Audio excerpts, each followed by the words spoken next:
Hey everybody, this is Kimberly from Starfish Design Embroidery Grip. I hope we have a good angle tonight. This is going to be a good one here.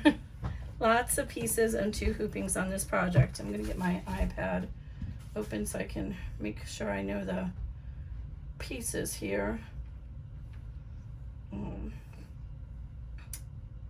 So we're going to start with hooping 1.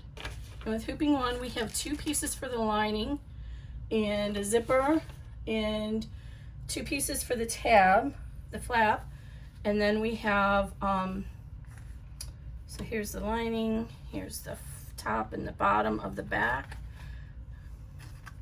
and then let's see, our flap. And these pieces are for hoop 2. So let's move these out of our way. Okay, so what we're going to do first is tack down our zipper. I've already gone ahead and ran the placement lines for us. And this is the back of our bag. So if you're new to my channel, welcome. Please subscribe if you care. Once in a while I do some normal, just any kind of knowledgeable videos, but mostly I just do videos for almost all my patterns. I don't do things the way other digitizers do, so I try to do a video to help people out. So what I'm doing is I'm taping my zipper down at the end, and you'll notice there's 3 lines for the zipper placement line, and I want to use the center line and line it up with the center of my teeth. The reason I do it this way is because not all this, I'm using a number 3 zipper right now, but not all zippers are exactly 1 inch wide. Some are 7/8 inch. Also, my patterns, anything written from 2020 on, will work for a number 5 zipper, which is a thicker zipper, and it's 1.25 inches wide. So by having the center placement line, you can be assured that your placement is going to be even. Okay, so I can tell this zipper tape is actually not exactly 1 inch because it's not in between my lines. So I'm just lining up the center here with that line.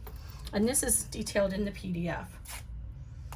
I always recommend that you watch the video and go through the PDF before you start any pattern, really, not just mine, but any digitizers, because you cannot assume that the digitizers are going to be the same. We all do things a little bit, oh, I shouldn't say that. We don't all do things differently. Some digitizers do things exactly the same as others, but I do things differently. That's all I can say. Okay, and I had this already cut, so it's a little bit longer than I needed it to be. I'm going to tape this down here just to make sure that that doesn't move around. So we're going to just tack this zipper down first and get that out of our way.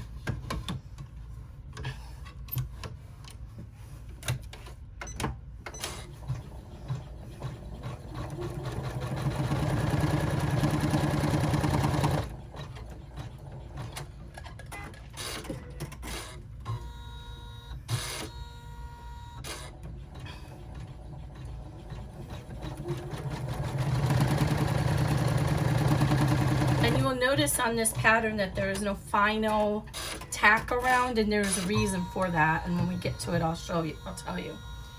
So now we're ready for our flap. So I'm using vinyl, so my flap is going to be not turned right side out. If you were using cotton, the instructions will be a little bit different, and I'll show you that. So I'm just using vinyl. So I just want to make sure that this is centered over my placement line pretty equally. You can take this off the hoop if you need to make sure it's centered, but I can pretty much tell. Well, let me take it off the hoop and show you. Okay, so we want to center it over this tab. We want a 1/2 inch all the way around. Okay, and then tape it down so it doesn't shift when it's stitching. And for something like this, you can just use a few pieces of tape. Normally I would use the tape from the zipper, but I forgot to pull that off. We'll do that before we go to the next step. So just tape this down in a couple of places just to keep it from shifting. And I have a little decorative stitch here. I'm going to change the thread color actually. Oh, where's my Maryland? That blue that's already up here will actually be good. I'll use that. I'm going to use this pink. One thing to add, This blue that I'm using right now, I used it for my demo, my first one, and I wasn't really thinking. It's rayon. Rayon is not a construction thread. Rayon is a decorative thread, and that's why you see that sheen. It's very stretchy, and it showed in the seams. The strain of turning the bag made me see the thread in the seams. So do not use rayon thread for construction. And I just wasn't thinking the day I did it, and I was like, oh. So, and usually rayon thread has a little bit more sheen to it.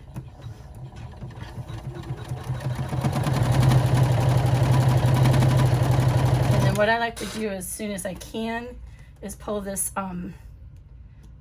trim the tail out of the way. So make sure you're using polyester embroidery thread. This is just a cute little decoration. You can use it or skip it. Oh, I need to prepare mine. We're going to try something different on this one. I'm going to use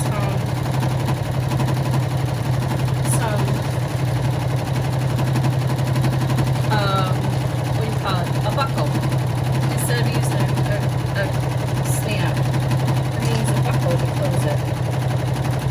So we need a little bit of this. We need the buckle, and then we need the webbing. We're going to add that now. I don't have a placement line for this because I didn't plan to do that, and you might not be using it. So what we're going to do is we're going to put oh, I have to think about how I'm going to do this now. I should have put this underneath. Oh, I still can't I? Yeah. So what I'm going to do is I'm going to push it underneath here, and then we're going to lay that on the bottom. So let's see. Which side do we want?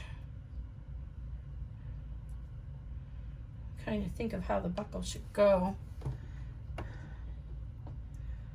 think. Oh, there's no, I'm going to have to use a rivet on this, on the bottom.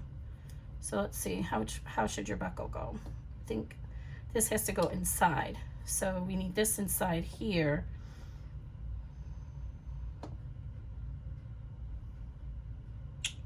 Okay, I'm thinking on the fly here. So if we put this in here. Ooh, this is really thick.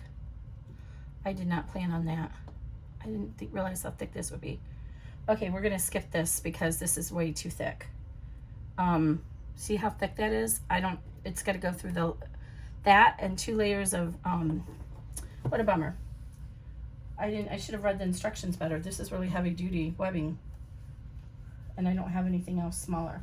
Okay, well, we'll skip this. Oh, I have this 1/2 inch stuff.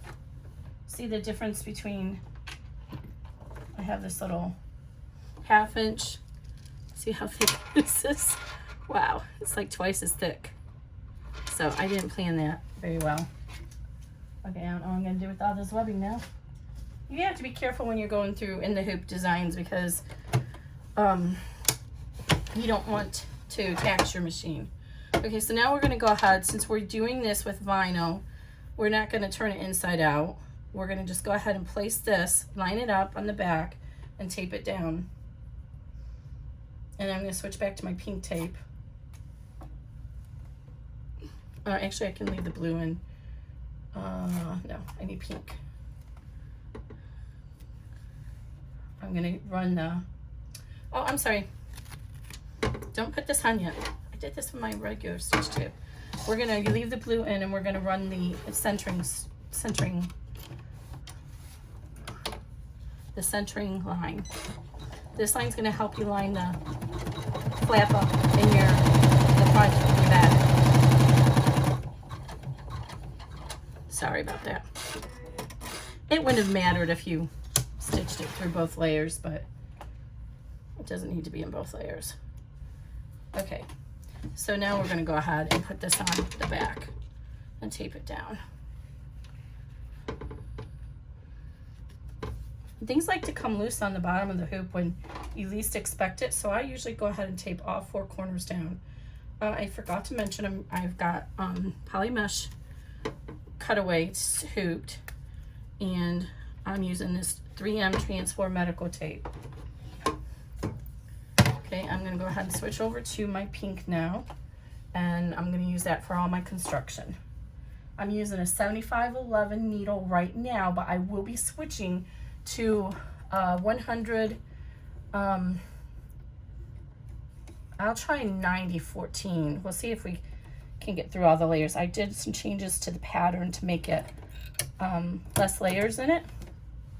So we'll try 9014, but on my first demo, I did have to use a 116. Okay, so now this is gonna stitch a bean stitch and hold those two pieces together.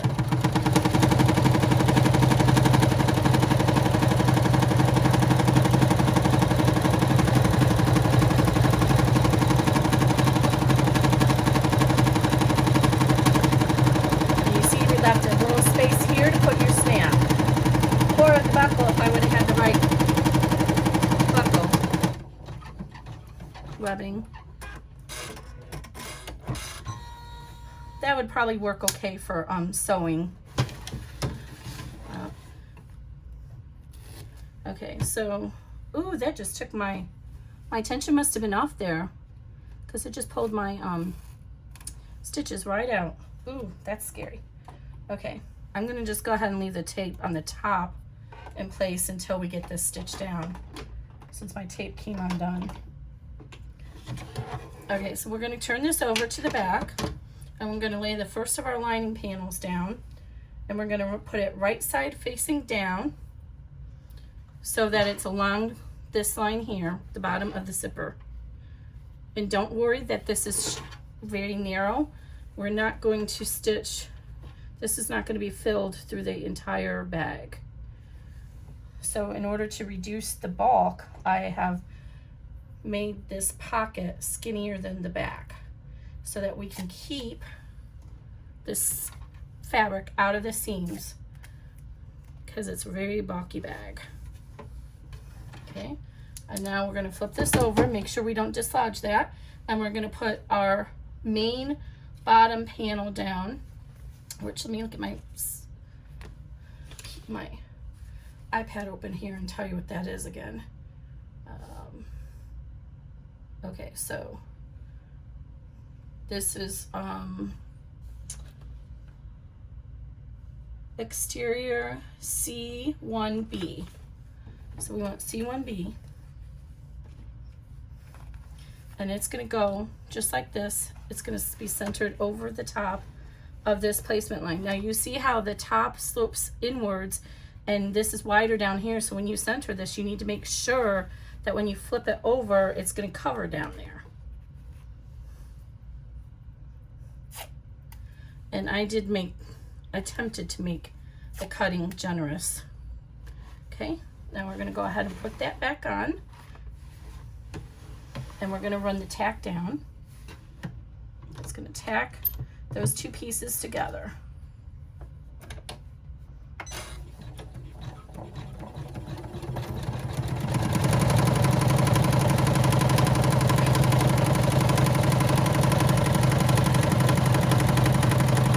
This one only has 11 color steps to it, but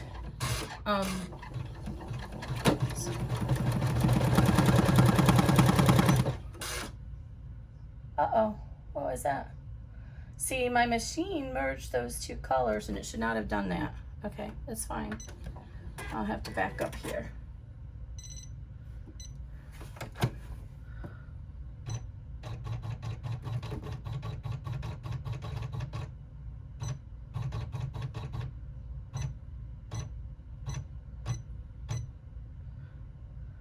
Okay, I'll fix that. How did that happen? But it's okay. We're gonna fold this down now on the back.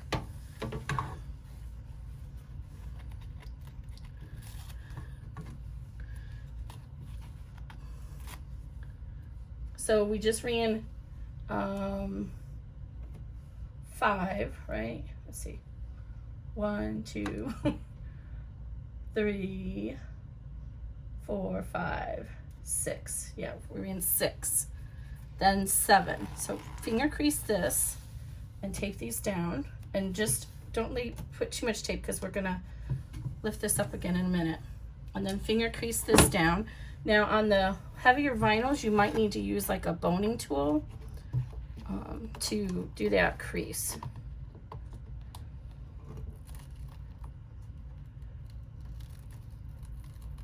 Oh, it's pulling my back. I was like, what am I doing here? Okay, so, and I misplaced my boning tool, so I'm just gonna do the best I can. So you wanna make sure you keep this against a hard surface when you're pressing it though. So press it down, and then you're gonna tape this so it doesn't come loose.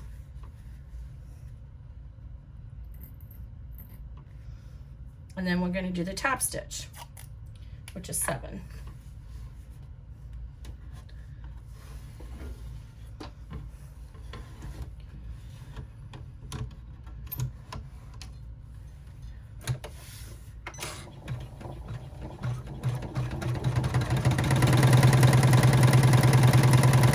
I try to make the colors all different.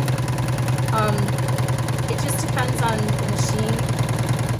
I'm surprised it didn't do this on my first test. But some of the machines, if the colors are too close together in the same color, it'll put them together and merge them and make it one step. Okay, so now we're going to take the second lining. I'm going to lay that down. So the top, the short edge is along the top of the zipper line, not the top of the bag. There's going to be an empty void right here. Just the top of the zipper line. And make sure that's lined up evenly. Now, how in the world? I cut these at the same time and they should be lined up perfect and they're not. I don't know how I did that.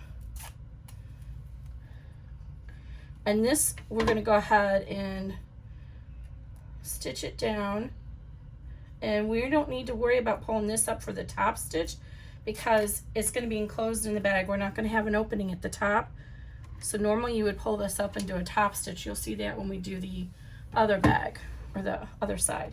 So I can move this tape now.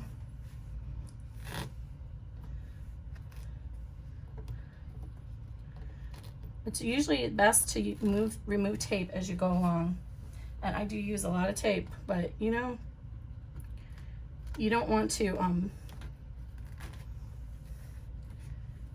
have anything come loose, because if anything comes loose while you're stitching, your instincts are going to be to put your hand in there and try and save it, and then you're going to have a needle through your finger.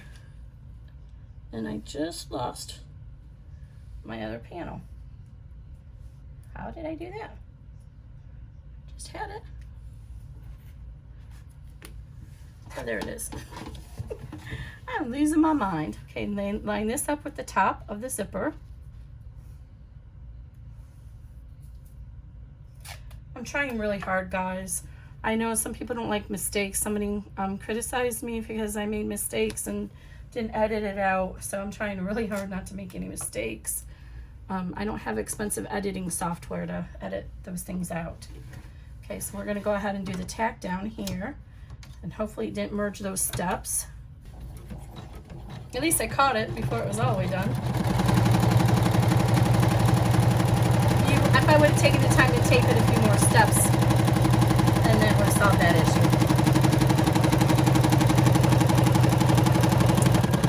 I honestly am not sure if this pattern is going to work out, because this is a very cramped bag, and I thought I'd try a 6x10. I wasn't going to do a 6x10. It was only going to be above that, but I was like, you know what? My 6x10 people need a 6x10. I got to do a 6x10. Okay, so we're going to do the same thing and finger press this down and tape it in place, and then we're going to top stitch. And remember, we're not going to top stitch on the back. We're just leaving that lining as is on the back.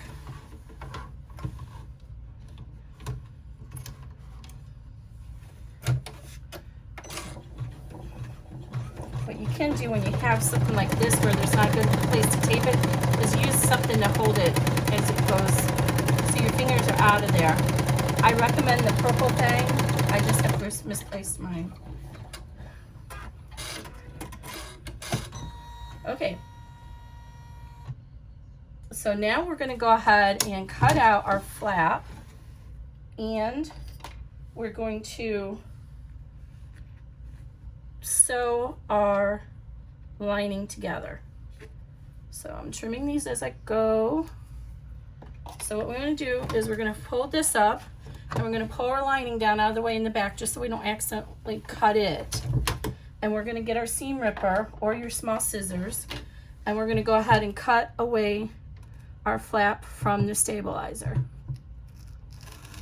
So I pull up the material to do that.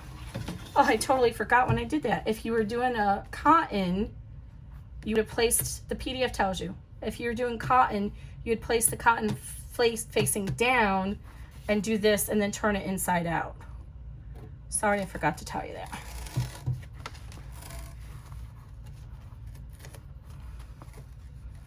But the PDF tells you.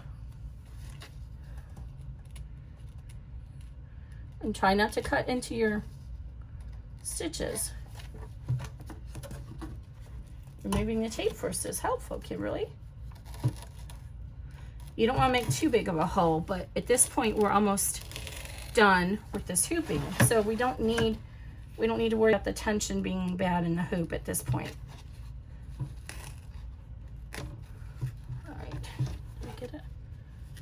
Somewhere it's missing, and you can use your scissors if you prefer. Usually the seam ripper works well for me. I missed it down here. All right, and then just pull that out, and then you're going to go ahead and trim this to about 1/8 inch by the bean stitch. If it's cotton, you're going to trim it to 1/4 inch and turn it right side out. If you have a sewing machine, you can go ahead and take that to your sewing machine and stitch it.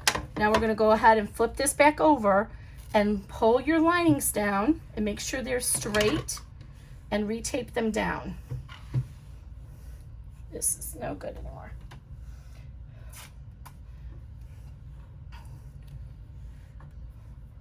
And do it just gingerly, but you want it nice and tight so they don't come loose.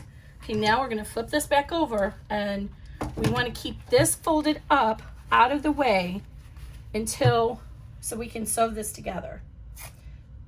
So I'm going to go ahead and put a piece of tape to hold it here and there.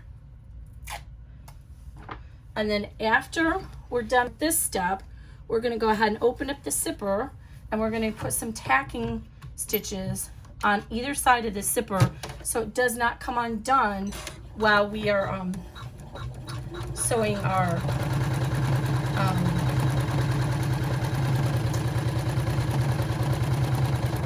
while we sew it to our main bag. Sorry, I'm distracted myself.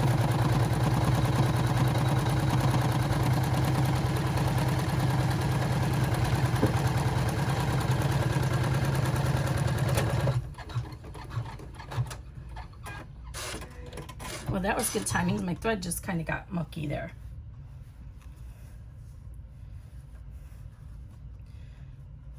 I don't know why I did that.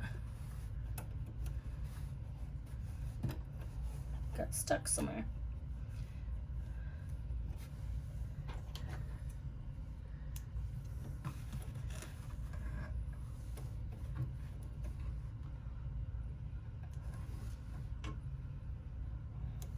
All right. So before we tack down that zipper, we want to try and come around here, and if there's any tape here, remove it, and we're going to trim this pocket. Oh, how did I get that tape stuck in there? We're going to trim the pocket close to the stitch line, leaving about 1/4 inch, and you can pivot it out up here. So right here, we're going to go ahead and trim around. This is going to set our pocket free in the bag and keep this pocket out of the seam allowance of our final bag, because there's a lot of layers in this bag. But you see, we have to leave the top here, this little pivot, because we can't zip stitch all the way up to the zipper teeth. I mean, we could, but it wouldn't look right then. We're kind of giving a full illusion that our lining goes all the way through. But I'm trimming this out because I want to try and keep as much out of the seam allowance as I can. But most importantly, down here is where you really want to make sure you trim it to that 1/4 inch, because our final bag is going to have a lot of bulk down here, and we want to trim as much as we can away. Okay, so we're done the back. Then we can go ahead and flip this back down, remove the tape, hold this down, and then we're going to open the zipper up and do the zipper tack down, and we'll be done with this hooping. So we don't really need the tape anymore, but I'm just going to go ahead and do it. I am going to put a piece of tape right here. It'll get caught a little bit in the tack down, but the reason why is because right here you have that bump, and if you don't put tape there, your presser foot is going to hit it and push up on against it, and that's not a good thing. You know, your presser foot might not do that because you might have a higher presser foot than I do, but mine did. Okay, so this doesn't matter. Oh, we forgot to open up the, see, I always forget something. I'm so sorry, whoever complains. I should have taken the stabilizer out behind the zipper. It's in the PDF. It's not the end of the world. We can do it now, but it's just easier to do when from the back. So, okay. So I'm gonna get my, you wanna go to bed? It's 9:05. It is? Okay. Did you do your night chores? Yeah. Sorry, Are my you son is live? interrupting. No, I'm just doing a video for YouTube. Okay. So I'm just got my seam ripper in here. And when you use your seam ripper, you pull in your blade so you can see your blade under there, and then you know you won't cut your zipper.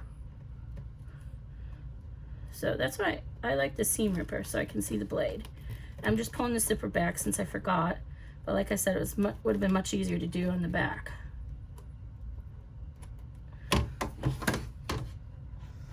Hopefully I'll remember on another one. This isn't the end of the world.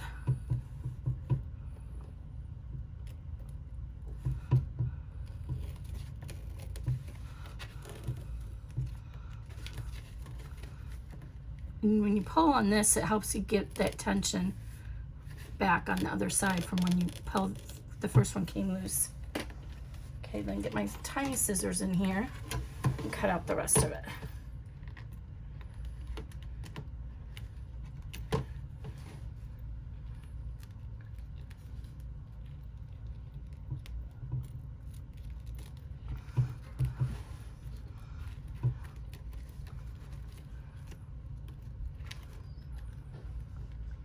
All right.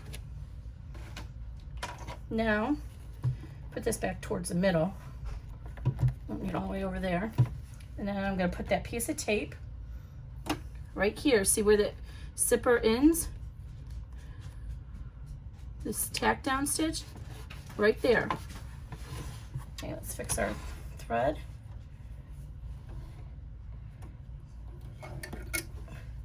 This tape is very forgiving and comes out of the seams really well. All right. Make sure our lining didn't come loose underneath. Okay, good. Okay. So this is going to just back tack over the zipper ends. Now it's going to switch over to that one, so you might need to keep an eye out on this zipper so it doesn't hit it. My machine likes to go jingle jangle all over the place. See how it does that? So I lift up my presser foot in the back. You can do that on mine. So you have to keep an eye on that. And I need to move this over because, oh, I'm sorry, I forgot it's doing the centering line. I need to put this at an angle. This is going to come at an angle. Now it's going to tape your, or stitch the centering line that we're going to use to enter this onto our main bag. And you might want to change the color so it's easier to see. Okay, then it's going to come down here and do the bar tack. To see how if we didn't have that there, it would be likely to push the zipper open.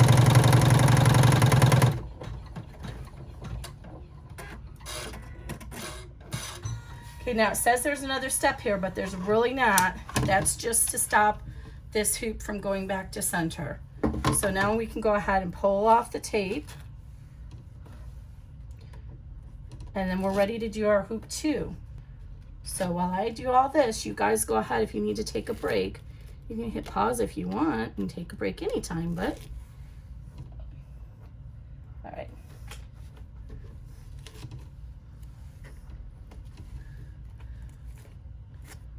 All right, I'm gonna go ahead and hit my hoop out of the way. And then I'll load my stabilizer and we'll load our other file. See, so now we have that's what the back looks like, and then that's what the front looks like. So there's nothing to hold this down because it would interfere with that zipper. So, I'm sorry, the pocket. It would interfere with the pocket. Okay, so now we're gonna go ahead and do the same thing. We're gonna run our tack down, our die line, the part that I usually don't like to make you watch because it's boring. You get to see it this time. So I'm hooping this. I want to make sure this is in here nice and tautly. And this does come with some clips on it. I should really use those, but I just have them here. But I always forget to use them. Okay. So I'm going to go ahead and load my new file.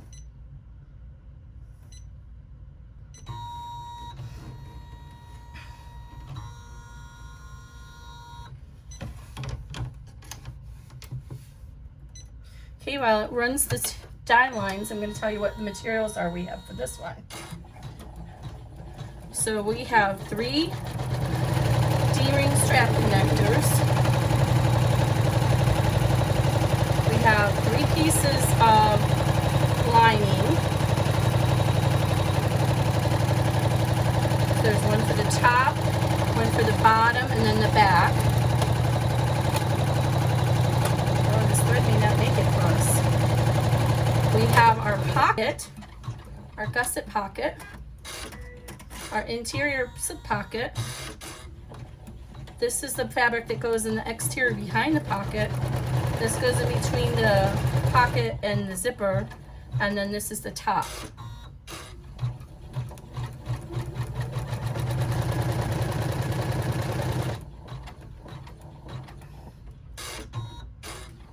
And for this zipper, we're using this cam snap zipper. Look how beautiful that pull is.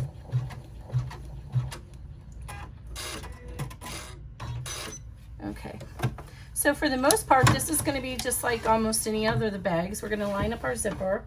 We're going to do the top, bottom. This is sort of like a front opening bag instead of a top zipper bag. So it's going to be, for the most part, just like any other front opening bag. So I'm going to go ahead and stitch this. One thing I forgot to mention on hoop 1, you can go ahead and cut your zipper tape even with that basting stitch so that it'll help reduce some of that bulk in the bag.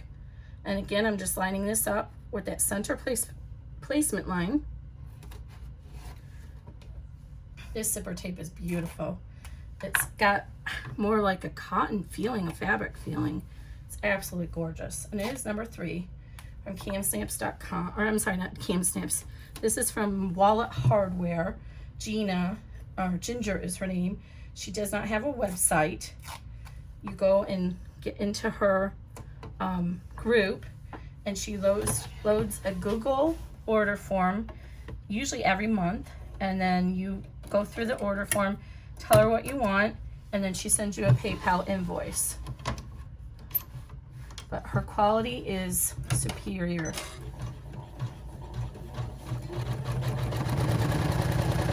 So we need to to trim out all this stabilizer, you can work on that in between the different stitches you're doing. And this is tape. And I like to save these big pieces of stabilizer to use for reinforcement when I'm doing satin stitching on projects. Okay, so now we're ready to put down our small little panel that's going to go right here, and then our first lining panel, our bottom lining panel. So these pieces are, sorry, let me get out my PDF. This computer thing keeps going to sleep. Quit going to sleep on me. Okay, so we are using, not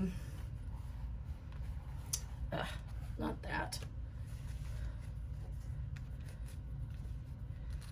For this step, we're using the middle panel C2A, which is this one here that has been woven, has interfacing on it, and we're using our bottom front lining B2B. And that one is a little tricky because it's 8 inches by 8.5 inches. So you want to make sure you got the right width. But I cut all my pieces so that it's going in the same direction. So I know that's right. Okay, so now this has got woven fuse 2 on it. All my exterior cotton has interfacing on it. So this is going to go here, and then this one is going to go on the back and the lining. I know it's confusing because I use the same material. So just like we did before, we're going to put this upside down, right side facing down, with the panel upside down. So if you're using directional material, you want to make sure that it's going, you'd put it like this is the direction, and then you'd place it up here.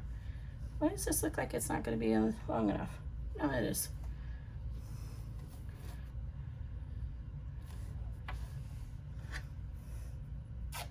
All right. And again, remember, this is wider on the bottom. Okay, and then we're going to go ahead and remove the tape from our tack down.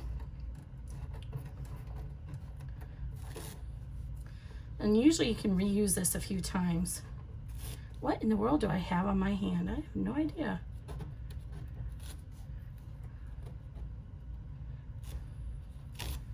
And always remove this one. This is one I always forget to remove until the end, and then it gets stuck inside my bag. So don't forget this one on the end. Okay, so now, same thing. If this is directional, you want to put it like this and then flip it over. So we're going to go ahead and put this down and tape it down. Oh, I'm rethinking my choice of pink thread.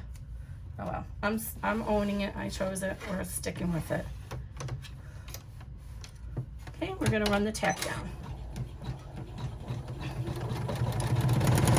I'm going to make you guys a little bit wanky. I need to make sure my battery life is good. Tell me that.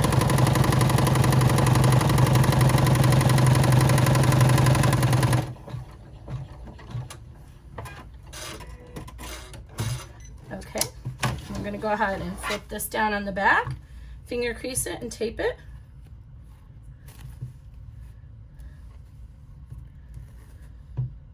And this is going to get pulled up again, so don't tape it too much.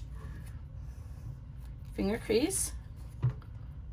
I usually like to just pull the corners down here, but we're going to fold this up in a few minutes. Okay. And then the same thing up here, we're going to fold this down and then do our top stitch. I am owning this pink. I don't know if it's going to be a good idea or not, but it is what it is. Okay, now we're going to run the top stitch.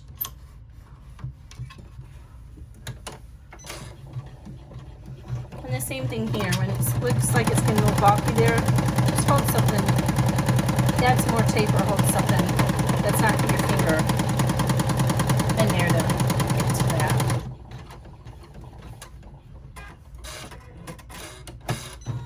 Okay.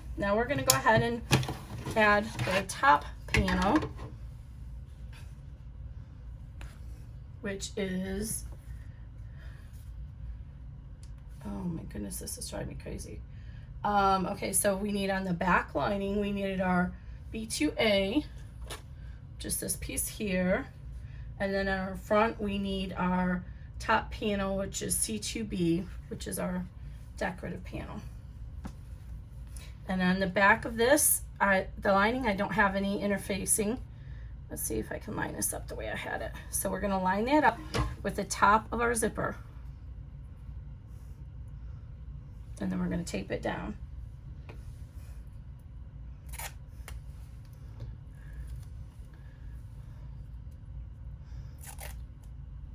Yours might be a little bit more narrow than this. I just left it that way because all the pieces were that. And now this piece, I have a piece of woven fuse and Decoville light on it. And I made sure to keep it out of my seam allowance, my 1/4 inch. So you're gonna have this, it's gonna go like this. We wanna flip it down here. And then we're gonna run our top stitch.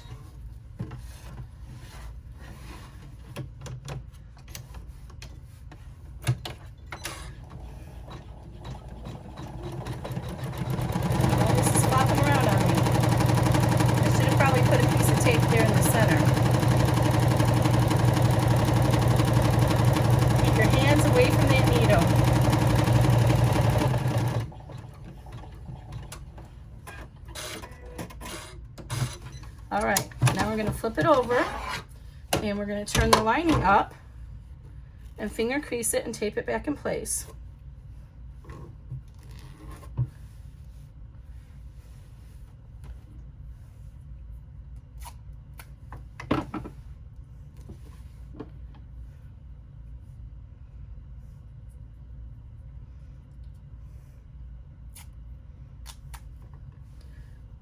I like to do the corners because they're the ones that sort of like come loose. And then if you put your Decoville, you're interfacing a 1/4 inch away from this seam, it should fold nicely for you, right on that seam. Okay, then we're going to go ahead and tape this down. And then we're going to do the top stitch. Now at this point, if you wanted to add any kind of additional embroidery to this top, oops, I didn't even realize it came undone. What's going on here?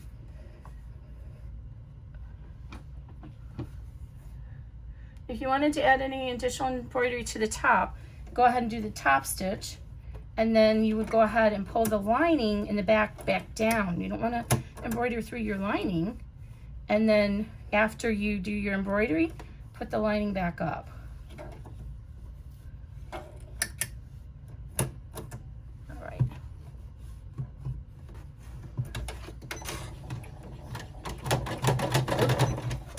Okay, something's not happy here.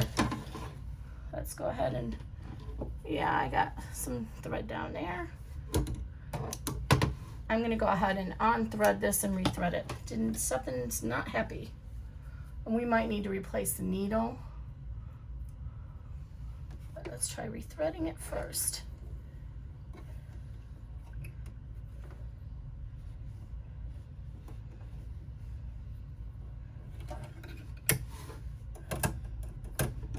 All right.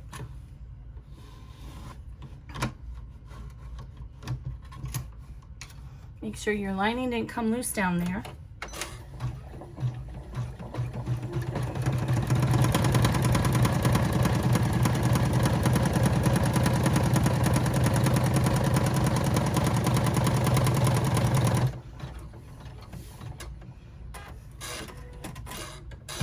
Okay, now we're going to get in position to put our flap, but we want to roll this up out of our way. Now, if this is going to get into position or mess up with your hoop attachment, make sure you roll it. We don't want any of the next few steps to go through that lining, because you see it on the inside of the bag.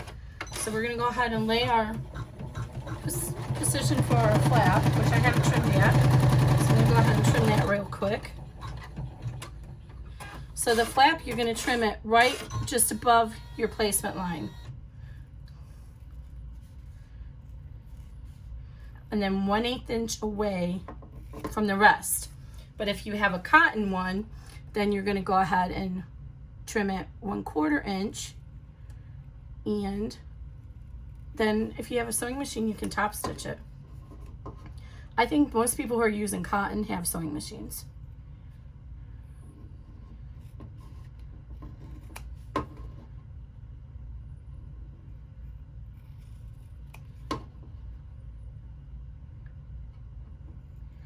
And it would not be a bad idea to take this to a cutting table and use a rotary cutter and ruler to get nice straight lines. But I did pretty good.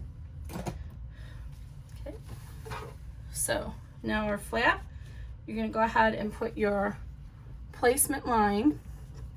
Your flap is going to go, this is the right side of the flap, it's going to go down. So you're going to line up your placement line with the placement line here. Let's see if I can get this up here for you to see. So you're going to line up this placement line here with the placement line there. Make sure this stays out of the way.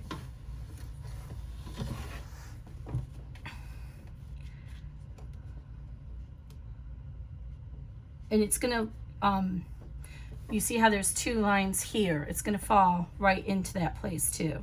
That's another area for centering. Your stitching should fall right on the other side of those. And so now I'm going to go ahead and tape this down really good, really well. If you had a cotton one, your flap would actually come within the strap because you that seam allowance.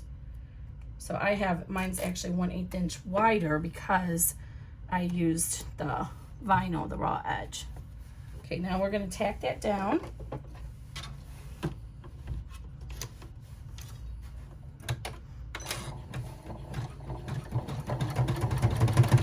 And now you can hear we're starting to get through some thick layers here. So we'll probably have to move to our 90-14 needle here soon. Okay, make sure this line back here doesn't come undone so it doesn't get stuck in there. Okay, now we're going to go ahead and remove this tape and we're going to run the placement line for, I'm sorry, not the placement, we're going to add our bottom panel and then we're going to run the tack down and then the top stitch. You're going to use the placement line is this. So you're going to lay your bottom panel and you'll know it's the right panel because you have interfacing on it, remember? So I just dropped one of those. So we're going to lay this panel.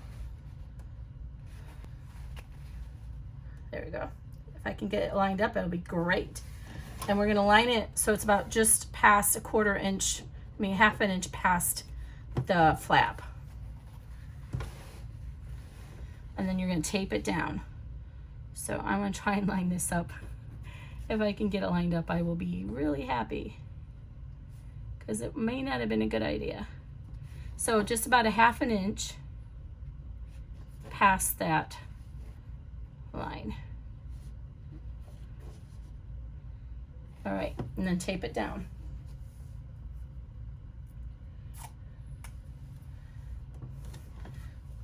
This gives us a little bit of a long seam allowance right here, but there's going to be a lot of pressure in this area of the bag. I'm going to make sure I might have it too long. I got to make sure I have enough down here. Oh, yeah, okay. I didn't cut it long enough. Sorry about that, guys. I'm going to make it, take it up a little bit higher. I'm just going to make it even with the flap.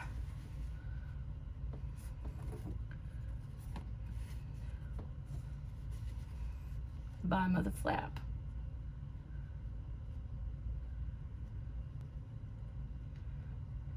Okay. And then it's going to tack here, and then we're going to flip it down and do the top stitching.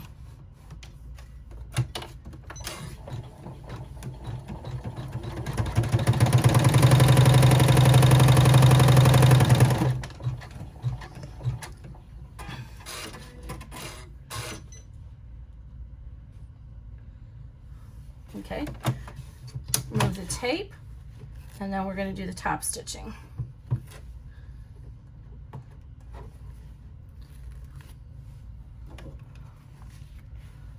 And then finger crease it. Oh, why is this thread showing over here?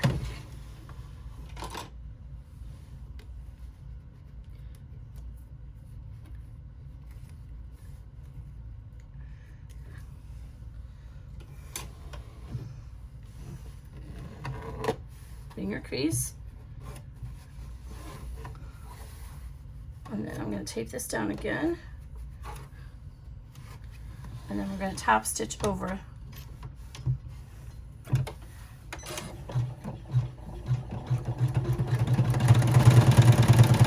And again, our lining is still folded up on the back.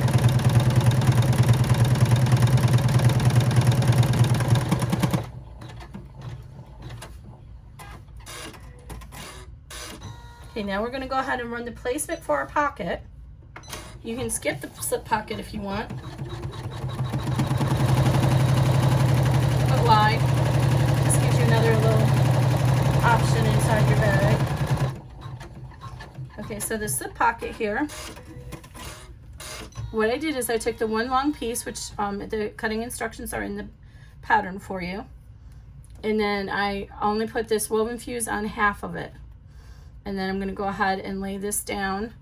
The woven fuse should be on the other side, but I see I have a little mess here. Put the woven fuse on the outer side. Let me see if I can cut that mess off. I can, good. So you want the woven fuse side, or the stabilized side, on the top. And you're going to line that up. You see the little marks here? You're going to line this up exactly with that. And then tape it down. Make sure you don't pull your lining out. Trim this away. There's a lot of ways I could have done this, but they would have been adding even more complexity to the bag, and it's already pretty complex, so I chose to applique the pocket on. Okay, I'm going to tape that. And then we're going to run the tack down, and then we'll trim it away just like any other applique.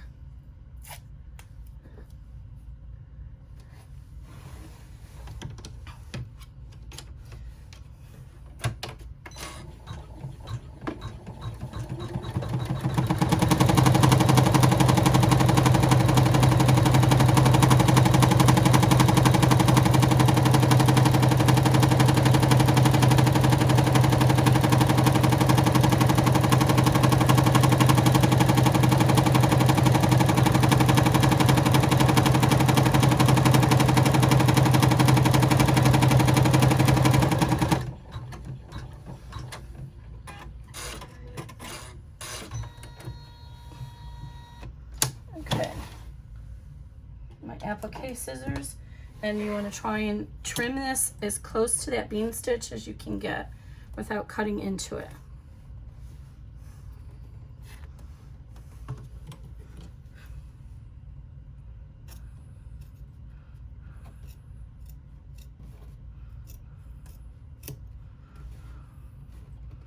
Now if you wanted to use vinyl instead, or a non-fraying material, I should say. I always say vinyl, but it could be something else like cork.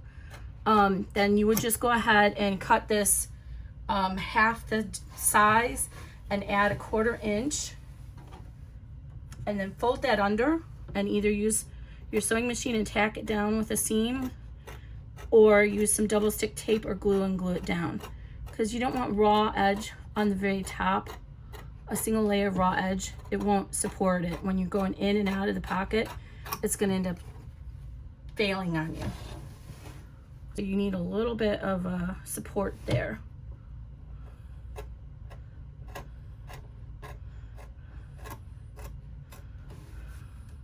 And I'm going to go ahead and put a piece of extra scrap stabilizer underneath here, just to support the satin stitches.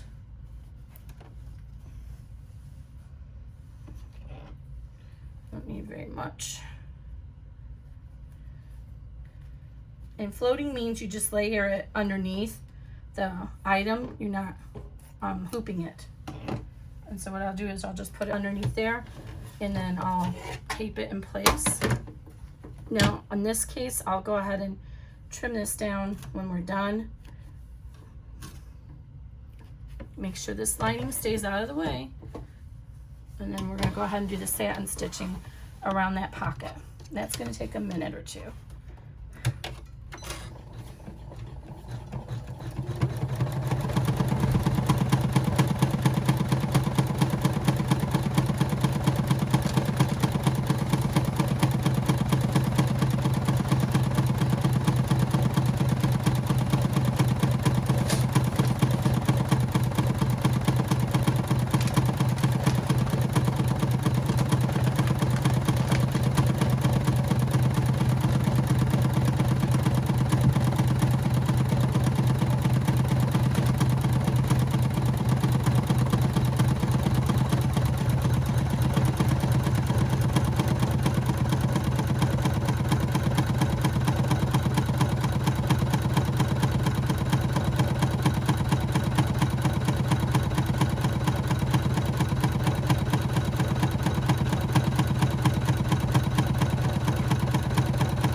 Sorry about that, I bumped you guys.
Okay, now I'm gonna go ahead and flip this over and trim out that extra stabilizer because we don't need it. And then we're ready to put our lining back down on the back.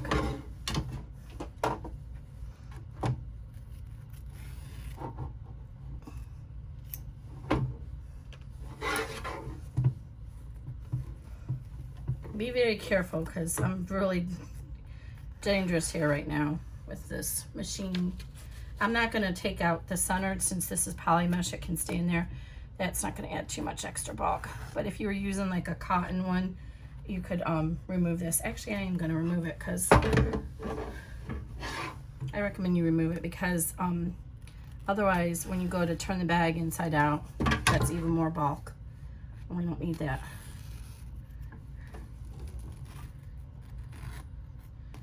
All right, now we're going to put our lining back down and tape that in place.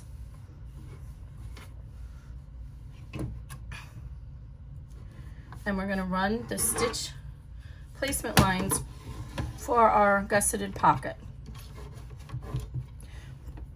And we're going to get into the most confusing part of this project.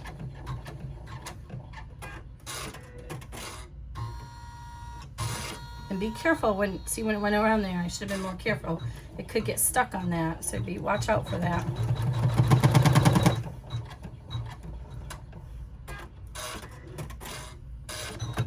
Okay, we're gonna go ahead and trim this here, and I forgot a step at the beginning. I'm so sorry about that, but it's not too late.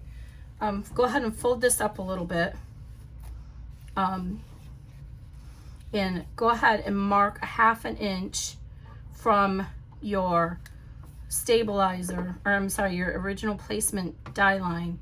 We want to mark a 1/2 inch line on both sides.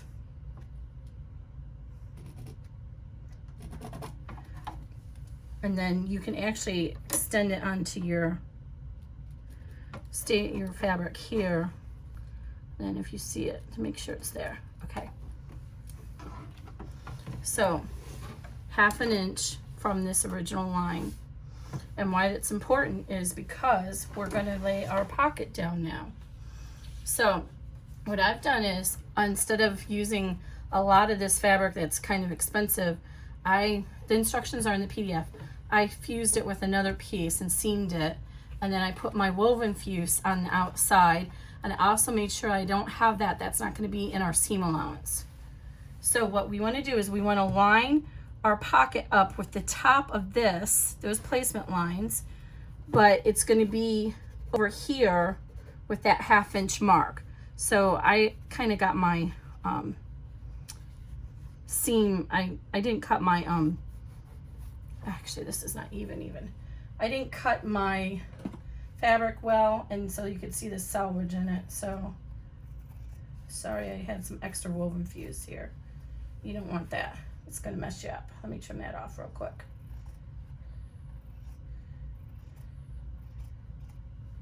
You can use SF101 or Decor Bond or whatever. Okay, so this is the line we want. So if you want, you can actually, this is going to be out of the seam allowance. You can actually draw that a little bit longer. Okay. You're going to line up the edge of this with that line and the top of it with the top of your placement line here. Just like that. Okay, and then we're going to tape it down.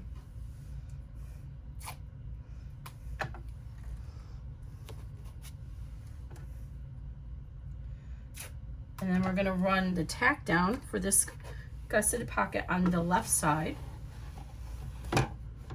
Make sure your lining is nice and neat underneath. That didn't come loose. Okay. Oh man, I didn't even line up. Try to line Marilyn up, but it looks like she's almost lined up. Okay, now it's going to run the gusset. I don't know how to describe it. It's the depth where our gusset's at. So now it's going to come over here, and let's trim that little jump line. And we're going to do the same thing. We're going to work with me here. So go ahead and extend that line if you need to, because it's not going to be in our seam allowance. Make sure it's straight.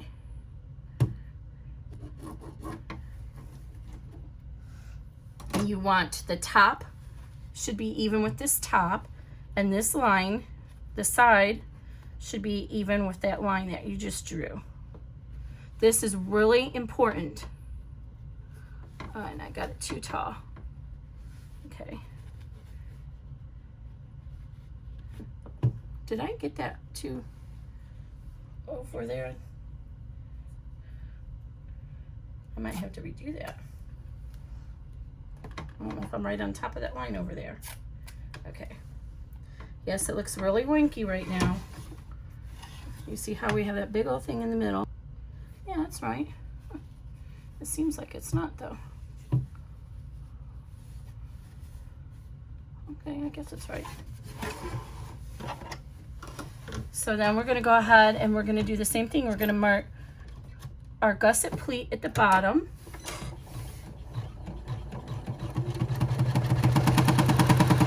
And then we're going to do our tack down.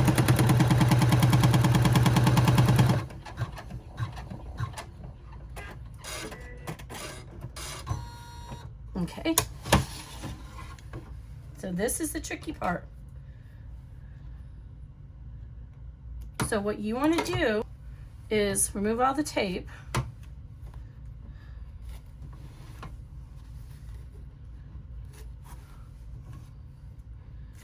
And what you want to do is kind of fluff this out and wrap it out so it comes back against this little line here and then against this little line here. You see how that's done? And then on the bottom you can go ahead and pull that, and then just go ahead and gently fold this down, and it kind of wants to. So again, let me hold this up here and show you what I'm doing.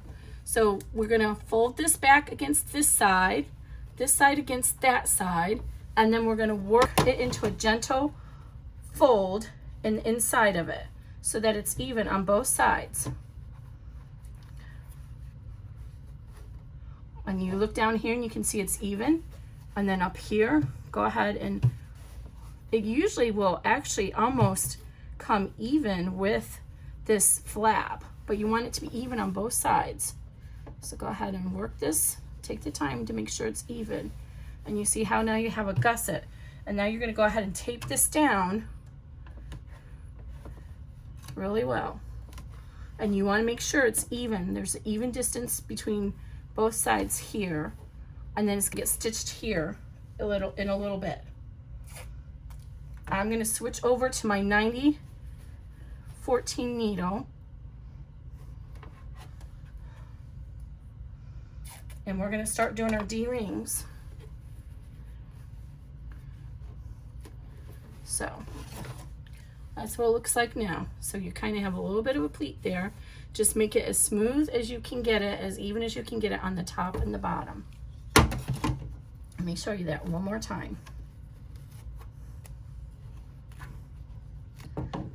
This is the most confusing part to show in the video. I'm sorry, the PDF.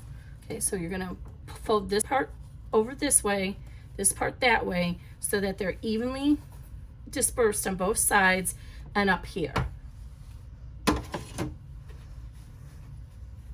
And you can see when you look down here that they look about even on the bottom. And once you get the bottom done, then it's easy to do the top.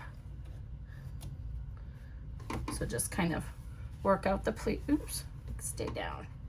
Work out the pleats at the top so it's about even. What did I just do with that tape I had on there already? I'm losing my mind. We're getting close to the home stretch here.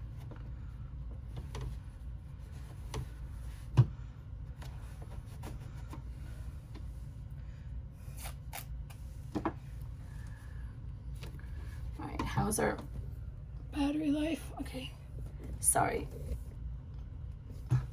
Okay, I'm gonna switch out my needle. I'm gonna try and use a 90-14 and hope we don't break anything. But see how thick this layer is down here? We have to get through that layer.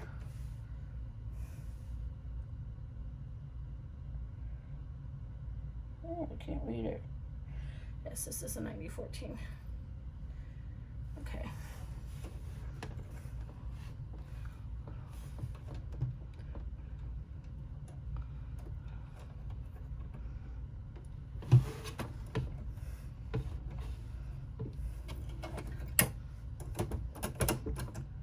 All right, now we're gonna run the placement line. Normally I do the D-ring placement lines all at once, but because of how we're doing this bag, we're gonna do one at a time. So we're gonna go ahead and run the placement line for the D-ring strap connector in the bottom right.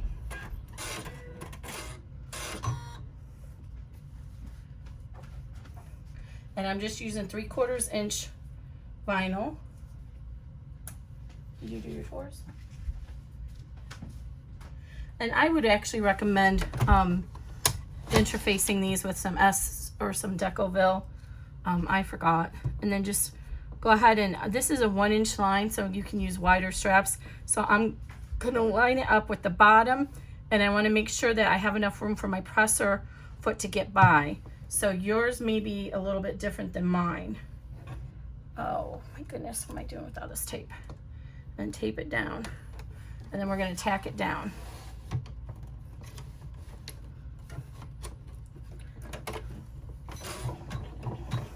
And then careful when it goes to draw the tail that it doesn't hit that hardware. So you gotta know your machine. My machine likes to do all that. Okay, this time it didn't, so we're good. All right. So it just does a few carry lines to tack that zipper. And then it's gonna come up and do our top D-ring strap connector.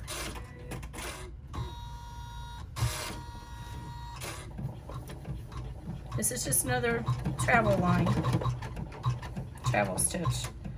It just helps to get this around the machine. Okay, now we're gonna do another,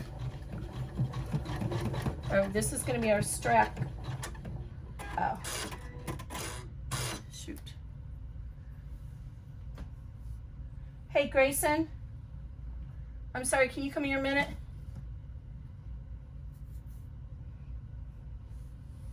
I forgot the webbing.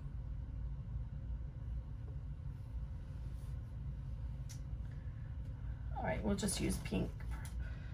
Oh, I can't use this color. There's none of that in it. I gotta get up the webbing. I'm sorry, I forgot it. Just 1 minute, I'll be right back. Talk amongst yourselves.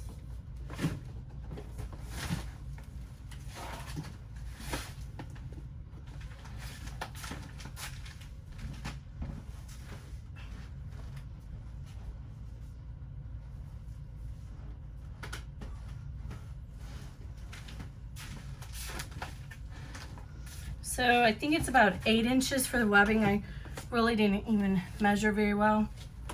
So you do as long as you want on yours.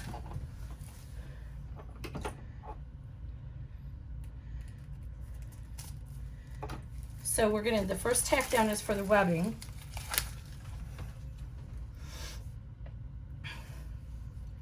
And then leave at least, let's see. Leave at least a 1/2 inch overhang. And if you haven't used polypropylene or nylon webbing before, you want to melt the edges with a lighter.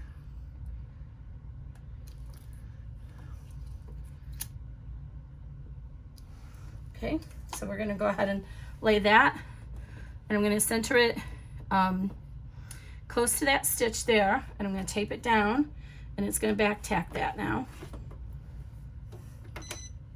Oops. That's why there's all these different color stops. I might have made that a little long. We'll find out in a minute. Now it's going to go ahead and run the next D-ring strap connector.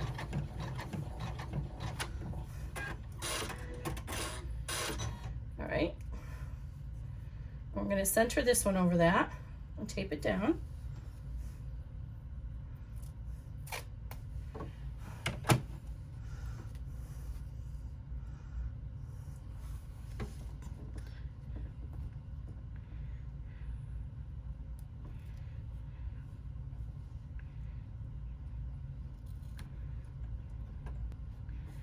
All right, going to run the tack down.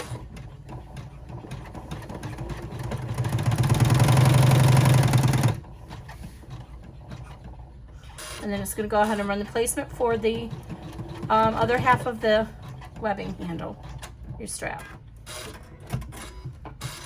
So go ahead and twist this around. I did make it way too long. That's okay. I think that's good. All right, and then we're going to go ahead and tack this down so it's even with this. Make sure it's even on either side because that just kind of ran into it. So, but it is okay. Oops. Yeah, I knew that was going to happen. I was trying to go the cheap way out. Don't do that. Don't go the cheap way out. Go ahead and make sure it's taped down good.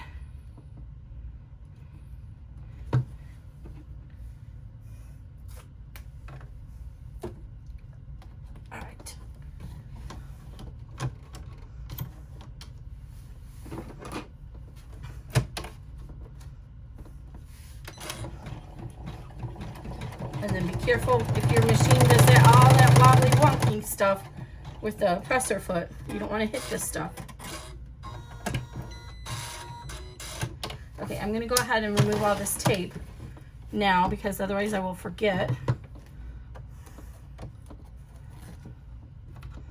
And it'll get stuck in our seams.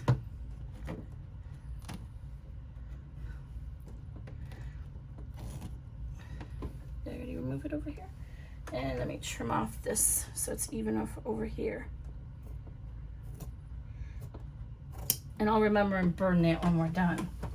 Okay, now it's going to go ahead and do some tacking down to get down to the other end of the bag.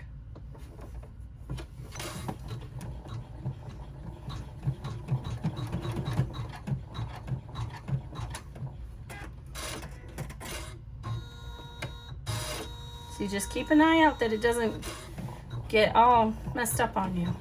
That's going to run the placement for our final D-ring. And if you wanted to, you could skip the D-rings and just do ribbon loops and then use a rope backpack strap through it and knot it so that the knots are at the bottom and won't come undone. Lots of ways to do the backpack strap. Okay, so again, we want the raw edges on the outside. We're going to line it up at the bottom and then make sure that the D-ring and strap connector is the same distance away on both sides so it looks nice. All right. And we're going to be really careful. I think I've pushed my machine. I'm going to be really careful here because we have all this bulk right here. Make sure that's connected. So my machine, I can pull that presser foot off when it's done so it doesn't get stuck on anything.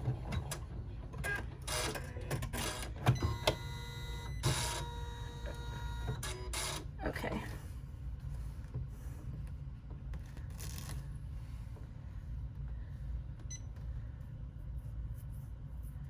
I'm trying to remember my own steps here. Let's see.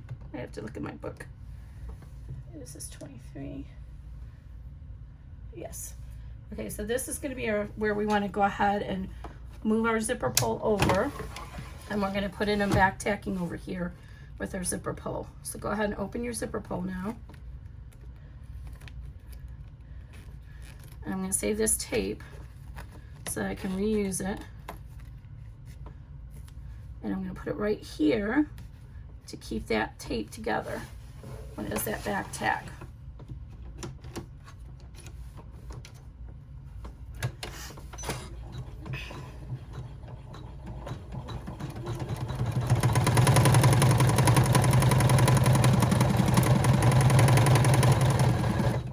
Oh, and our thread broke again.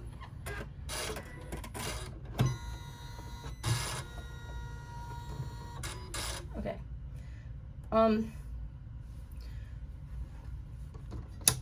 I don't want to be a thread snob, so please don't take this the wrong way, but look at what this thread is doing. This is what happens when you get cheap thread. It just doesn't, this is some kind of cheap thread from, I don't know where I got it from, the lady that I got this machine from. It just doesn't do as good of a job. Look at how it got all tangled up in there.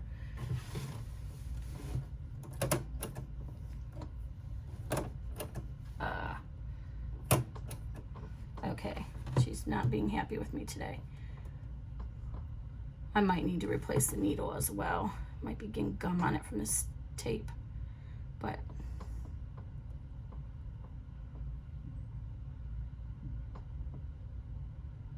oh, I totally didn't just lick with my fingers in the land of COVID. All right. So now it's going to go ahead and up here at the top, it's going to run our placement line for the back of the bag. So again, be careful with this because it's got a lot of bulk there it's going through.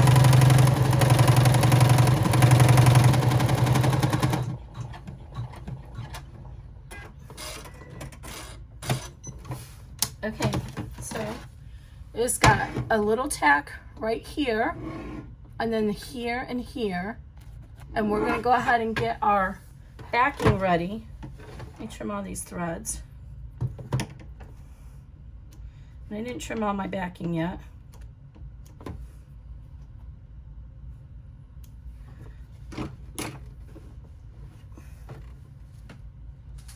Let's go ahead and finish trimming out the stabilizer from your backing.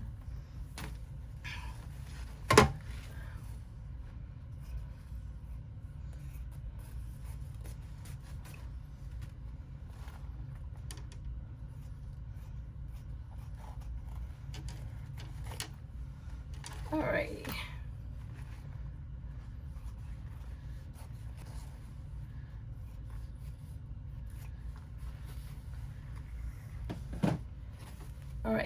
So now you see we have the same thing here. There's a tick and then the lines coming down. So we're gonna line those up, and I'm so sorry, I should purposely change the thread color for you. Okay, so we're gonna line that up with, I'm gonna put this towards the middle. I'm gonna line the tick mark of this one right there with this tick mark. I'm gonna line that up first, and then I'm gonna move and make sure the two sides match up.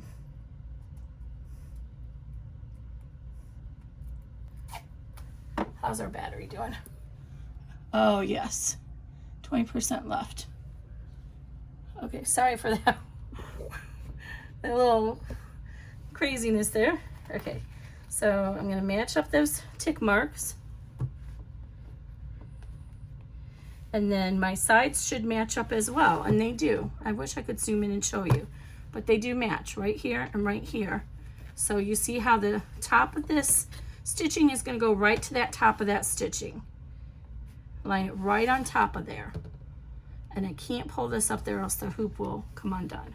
And then tape this down really good. Once you get it lined up on both sides at the top, then you can tape it down at the bottom as well. Now this is where it gets to be a little bit tricky. There is a lot of bulk on the back of this. So I'm gonna put a piece of tearaway on top of here so that my presser foot doesn't have to work against all this. So now we want our final lining panel for the back. And we're gonna go ahead and line that up. Wow, that's good. Kimberly doesn't have a line. Just center it over your stitching here. Center it over there. And then tape it down. Yes, that's good.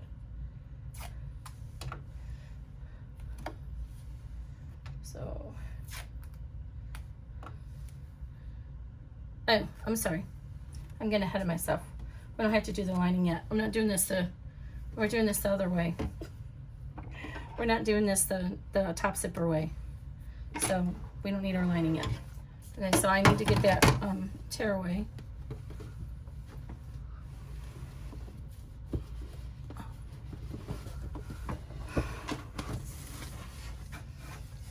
And try and use this tearaway is actually a little bit too heavy, but it's all I have down here. Oops, I'm sorry. Making the thing go all crazy here. Try and use a little bit less hefty tearaway than this 806 or 804, whatever it is. But you kind of need it because there's so much bulk on here, your presser foot might hit it, and then you're going to be all over the place, and you're going to ruin your project, and you're going to be saying some really bad words. Okay, so I don't need that much.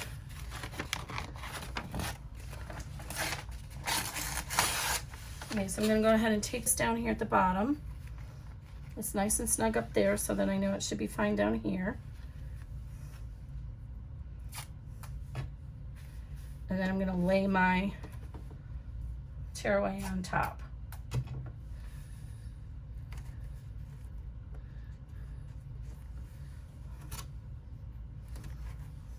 I'm just floating it on there just so that my presser foot, see, now it's going to make it a lot smoother for my presser foot to get around all these bumps and stuff from the bulk of the bag. All right, so now we're going to go ahead and start the tack down.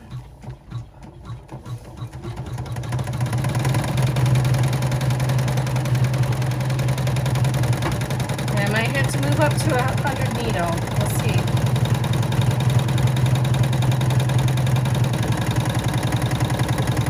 So it's going to come all the way down to the bottom. Then we're going to stop it.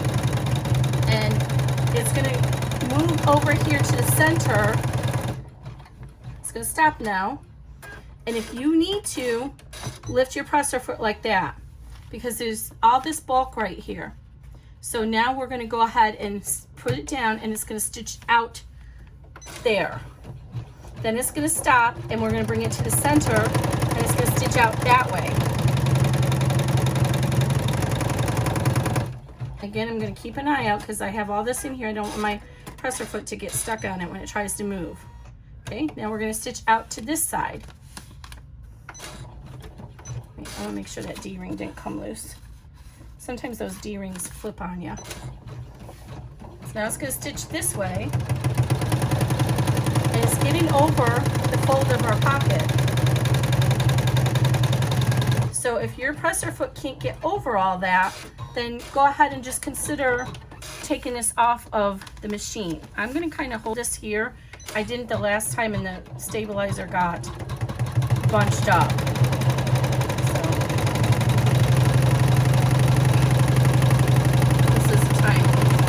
this is a time for the purple thing, and I don't know where my purple thing is at.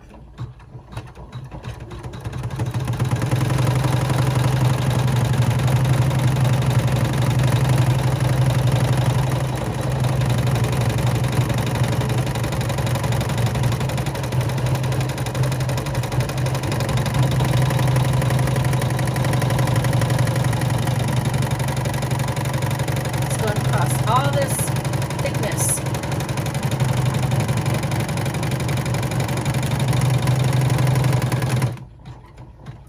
Okay, we're almost done. All right, now it's time to put our lining on. But before we do that, we're going to do our zipper. So get your favorite seam ripper out. And again, we're going to go ahead and get it underneath so we can see it, the blade underneath the poly mesh, and just slide it along one end, and then turn it around and do the other end, the long ends. And you hold this over here if you need to give that extra tension. Oh, that was great. I just hit my needle. I hope I didn't bend it. That would suck when we're almost done. Now, if my battery runs out before I get this turned, then I will just start another video.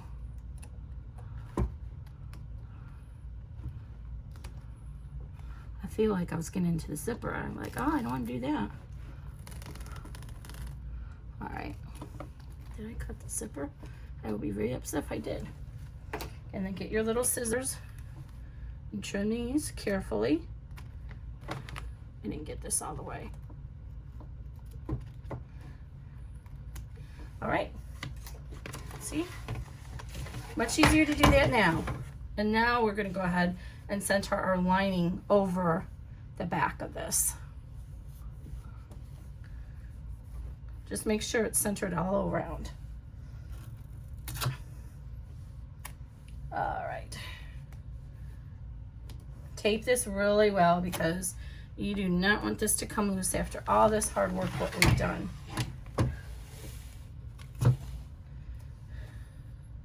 All right, now it's going to go ahead and repeat most of the same steps, but leave an opening down here for which we will turn the bag right side out.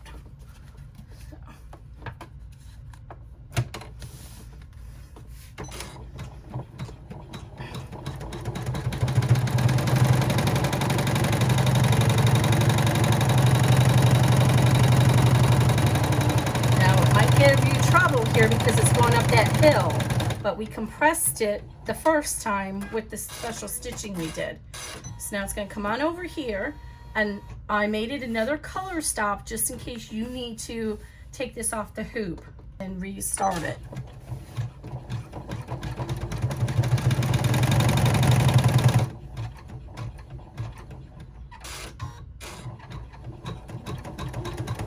That's done on purpose, and I'll show you why when it's done stitching. And it's okay that this is slightly outside. Sometimes vinyl tends to show stitches. So because I knew this was so heavy, I tried to offset the second stitch around a tiny bit.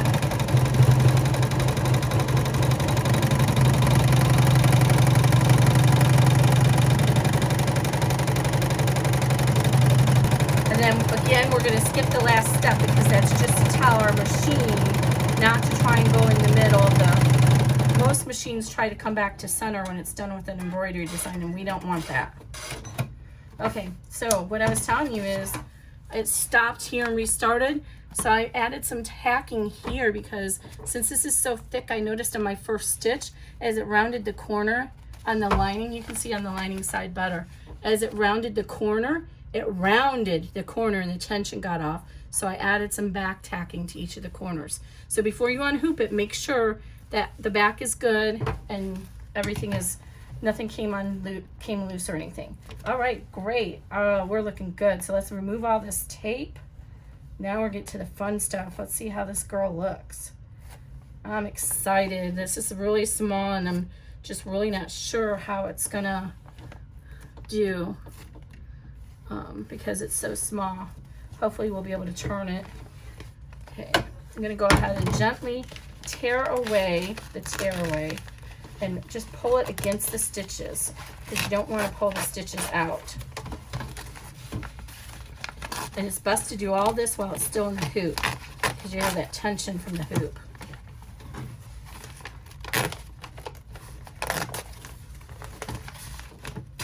And again, you don't need this heavy tear away. I just don't have any other tear away at the testing machine for some reason. I need to remedy that. Okay.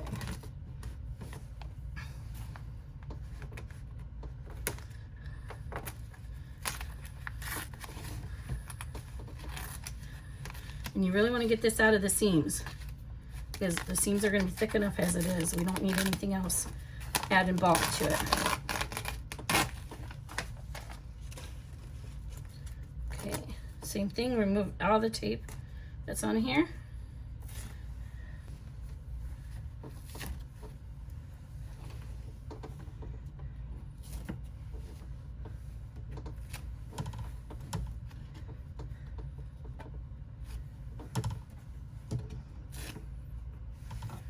All right, I think we got it all.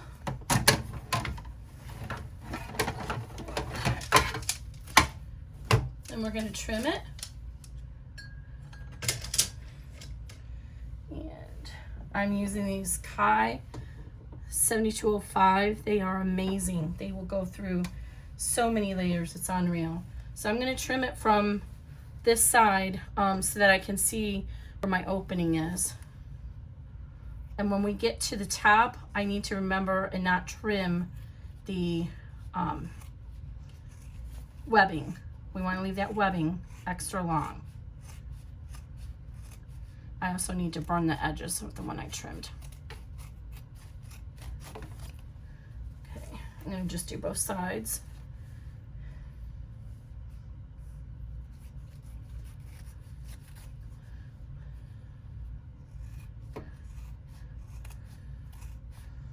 I'm doing about a 1/4 inch.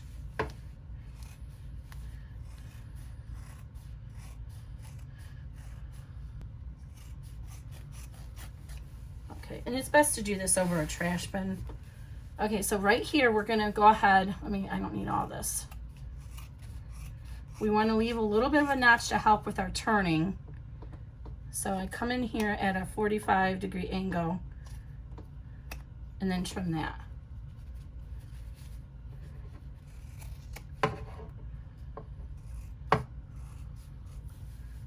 But we only need our lining as that extra tab. So fold your lining back and then trim the rest of it off even as the rest of it. Okay, before I trim the top, I want to fold this back and make sure I don't hit those webbing. So I'm going to trim this in layers. So I'm going to trim this one first,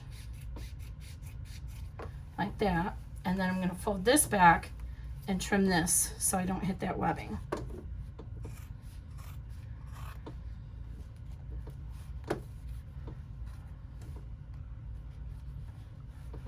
Oh, come on, what's going on here?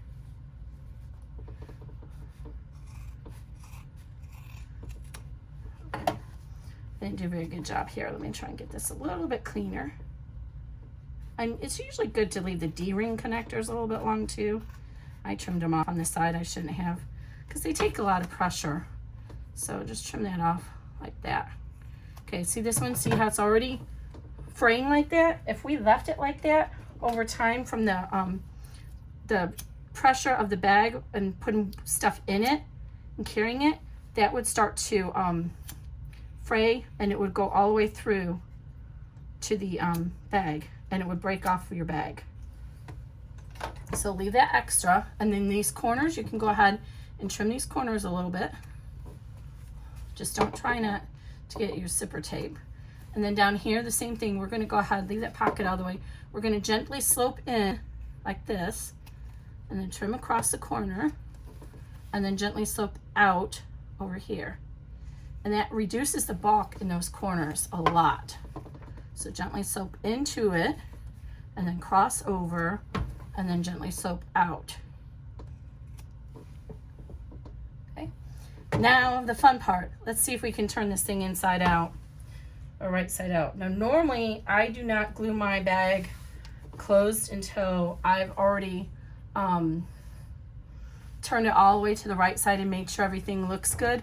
But because this bag is so hard to turn, I am going to go ahead and glue it.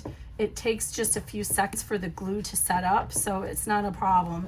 So it's really hard to turn, and this is a 6x10, which I wasn't sure would work. So I'm just, normally I would reach up here and get the farthest away corner, but we really can't do that with this. So we have to kind of just work it from the bottom corner and just gently keep working it, and you'll get it out. It takes a few minutes. Hopefully it won't be a few minutes. You guys are gonna be like really tired of watching me try and turn this. I'm gonna try and stay on the camera. Now, one thing is, if you do end up tearing your stitches here, see the pressure I'm putting on them? It's not the end of the world, guys. It's really not.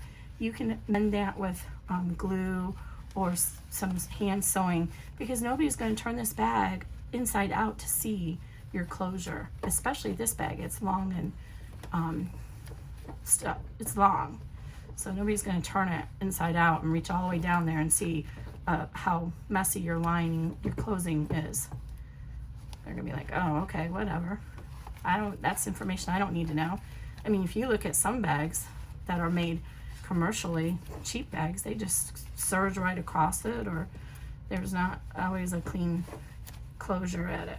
So just keep working it and working it. Normally I would use the little hemostats, but again, this is so long that I don't find that there's anything that helps. This one's much more difficult than the 7x11 was. I actually did the 7.9x11 and then an 8x12. They're really so close in size. I don't know why I did that, but people like to have they want to use their biggest hoops. So if they have an 8x12, they want to use that 8x12. They don't want it to be only 7.9x11. So it's only an inch difference. They're almost exactly the same file, except one's an inch longer than the other. Okay. See, there's a lot of bulk in here, so we're working through it. We have all the vinyl. We have our flap in here. I am not going to do the closure for the flap tonight. You guys, I don't think the battery is going to last for that. Also, I'm tired. I have to get up early.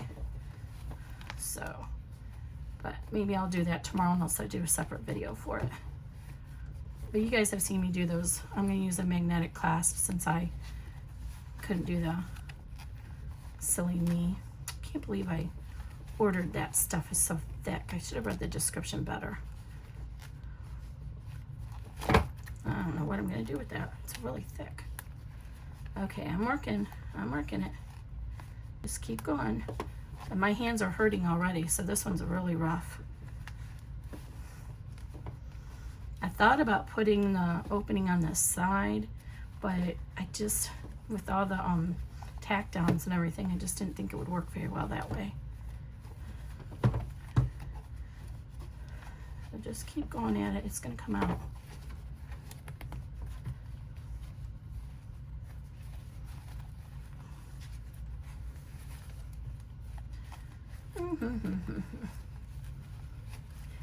How has your guys' normal daily lives changed because of COVID? Not the usual stuff that we have to do because of COVID, of, you know, wearing masks and all of that. But I was, my son went to summer camp this year. I mean, we got into it originally, but then they closed and canceled all of it because they can only do like a fifth of the number of kids. So we didn't make it on any of them. So I was really bummed out about it. But then they called me last week and they opened up another location and he made it in on the list and he got in next week too. And they're doing a really good job wearing masks, social distancing, but they're outside most of the time. But anyway, I digress. I realized when I was driving him this week, I listen to music. I always listen to music when I'm driving to work, and that resets me. You know, my morning guys, they're I listen to Bobby and Stacy here in Columbus, Ohio, Sunny 95. I had not realized how much I missed that, and it's like, wow, I've been missing this for 3 months. I didn't realize what an impact listening to them in the morning had on my day. So I decided from now on, I'm going to listen to them while I'm working my first half hour of the day, like I would have been doing in the office. So how about you guys? What has changed because of COVID that has affected you in a way that you didn't realize and you didn't think about affecting you? Tell me in the comments. All right, we got there.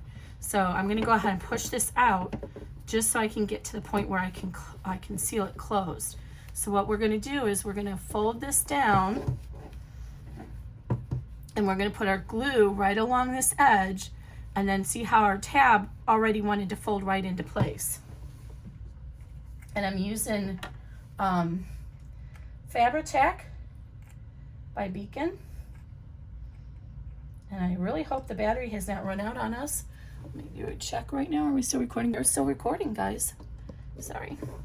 Okay, so, and now it's going to get all over my hands. But I just started in this corner, and I just put a little bit on, and I just move it along down the line. So just put right where that stitching is, and then just fold this in. And reach that crease up to the line of glue and then hold that in place for just a second, and it's going to adhere. It's going to take, and then move to the next one. So I just kind of do, and that one's, it's not being my friend today. I'm going to just glue the whole side. I'm going to glue the whole seam. I just wing it. It's a long seam. So again, you can go ahead and hand sew this or use double stick tape or even do it on your sewing machine. Okay, so since I got this here, I'm gonna bring the middle up and work my way from the middle out.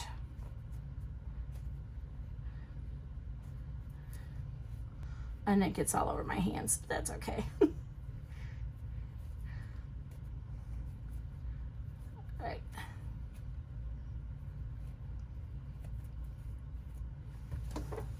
And then just hold it for a few seconds and it'll take, it has like a full bond in 24 hours, but it will take enough for you to, I don't know what I did over here. It'll take enough for you to finish turning the bag in just a few seconds. I'm gonna put some more here. Somehow got it in my hands and not on the fabric.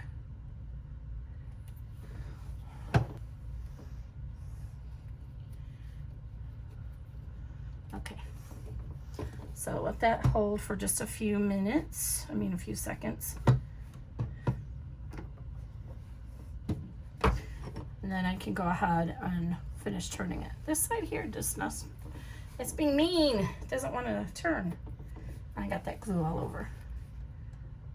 I have to see if I got some, if the rubbing alcohol will take it off. Normally I would leave this overnight and clip it and leave it overnight, but I know you guys want the big reveal. So I'm gonna go ahead and reach in here and push the zipper pull over all the way so I can finish turning the bag right side out. So again, we're gonna do the same thing. We're just gonna gently work it, and there's our flap.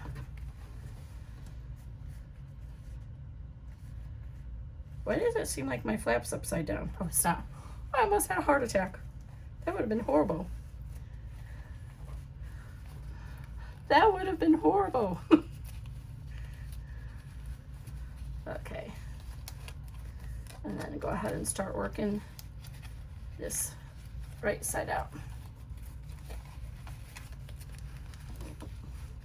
So it's a little bit easier this way than it was the original.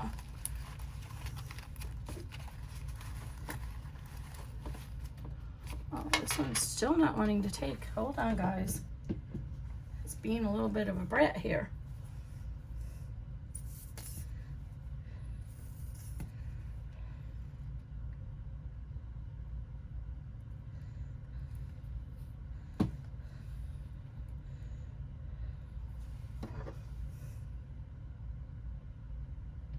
Don't know what's going on here.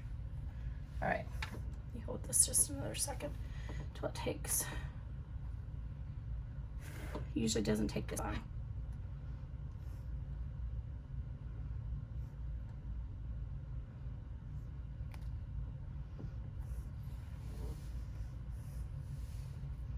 Okay, let's see if we can keep working at it now. All right.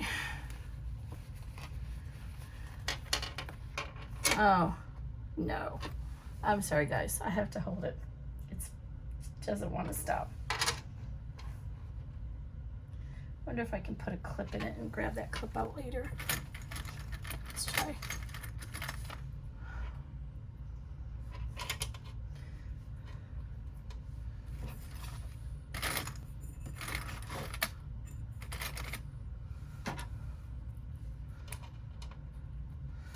Let's see if we can keep it in there and finish turning this. All right. I don't know about you guys, but I'm really anxious to see what it looks like.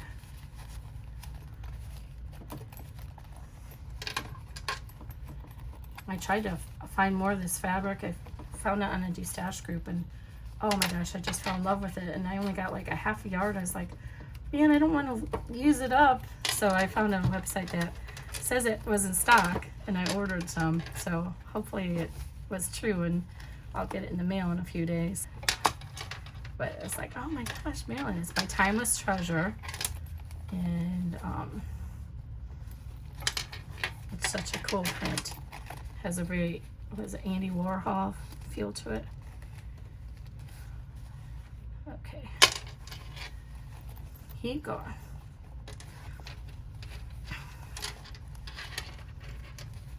Okay, this 6x10 is not going to be for the faint of heart. Wow. Especially with vinyl. I actually had intended to use the new Stardust, the black, and I don't know what I did with it. So I ended up using this. And see, now when you get down here, you can pull the strap connectors and use that to help you. All right, there we go. Now it's coming.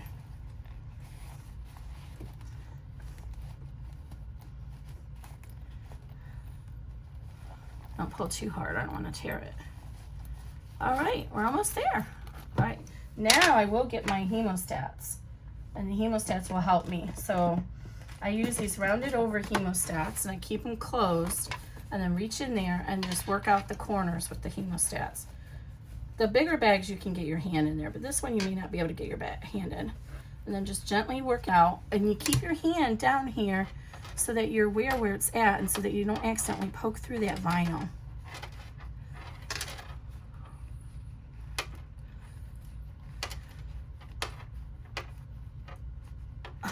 Okay, and it sides out. Now come over here and do the same thing on this side.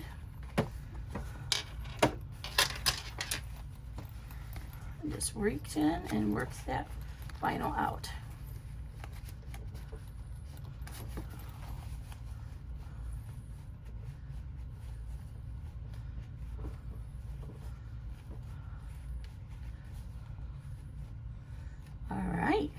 Two corners done. And the clip is still in there. And now we'll do the same thing up here. Pull on the strap. That'll help pull most of it up. And then reach in and push up the corners.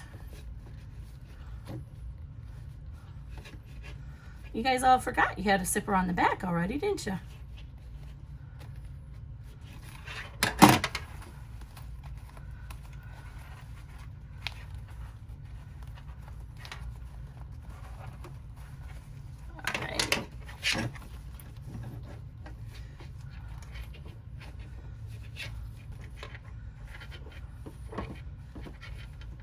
See, there's, even with everything I did to reduce the number of layers, there's a lot of layers in this. So this would have had 2 more layers if we hadn't done the slip pocket the way we did it.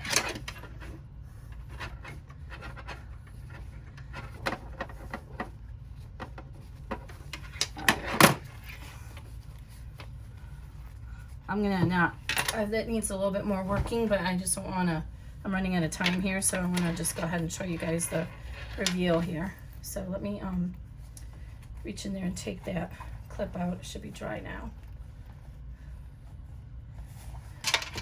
Okay. So you'll want to roll this around and work it between your fingers. And we still have that tape on there. So remove the tape.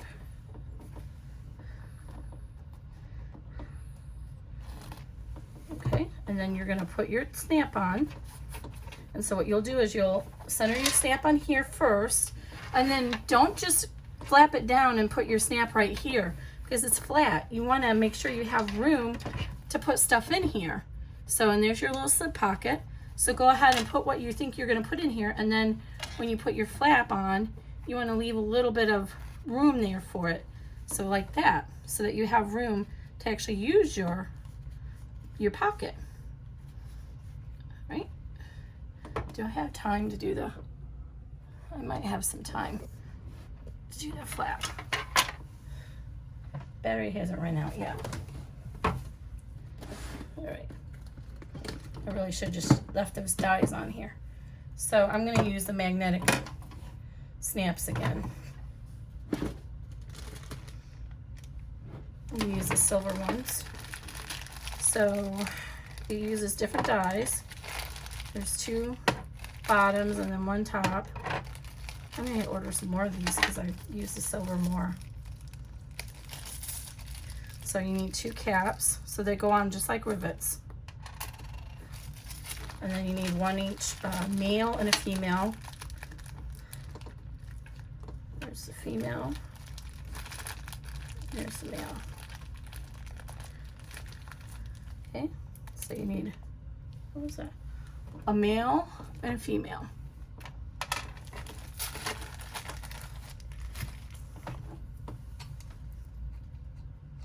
So what I'm going to do is I'm going to center my, find the center of my flap.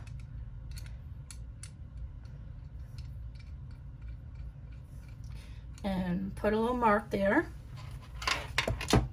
I didn't put a placement mark on here because I don't know what you guys want to do and I don't want to have a stitch in there. So this is about 1 inch. So if I go right about there is my center. Oh, I need my hole punch. So I'm going to hole punch that.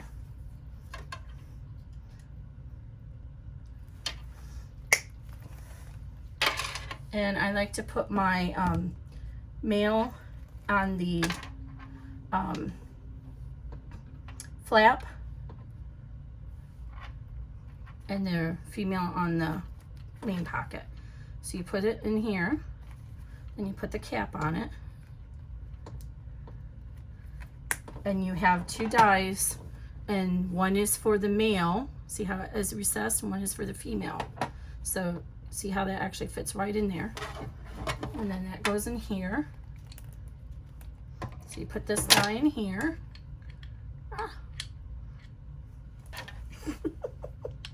I got fiddle thumbs tonight. Okay, and then you turn this upside down so it fits inside there, and it's gonna rest right inside there, and then just press it down. All right, and then you gotta do the same thing for the other one. But we wanna make sure we have a little bit of room, so we don't wanna put it right on top. So let's guesstimate where we want to put that snap. I think, let's just throw some stuff in here. So, takes up some room.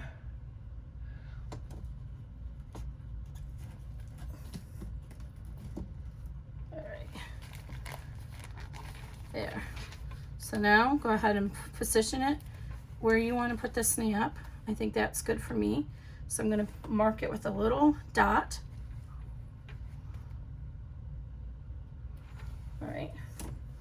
I'm going to take this stuff out and I'm going to measure and make sure it looks even.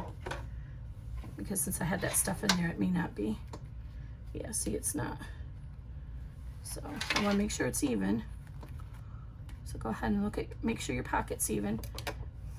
Fold it up, bring it down to where you wanted it.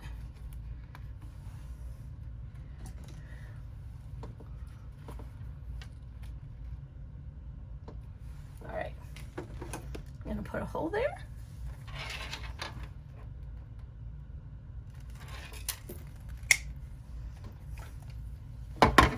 And now we want to put our female that I just had out. What did I do with it? Oh my Lanta. Must have fallen down here. Okay, let's get another one out.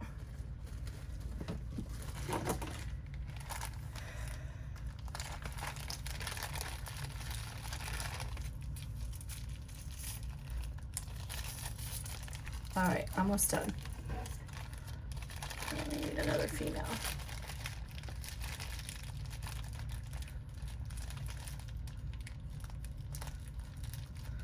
These females really stick together really strongly. She's got like a little plastic in between them, but they're still really hard to get apart. All right. So don't put it backwards. You gotta make sure you have this on the outside, not the snap. So it can go like this. And go ahead and put the cap on it.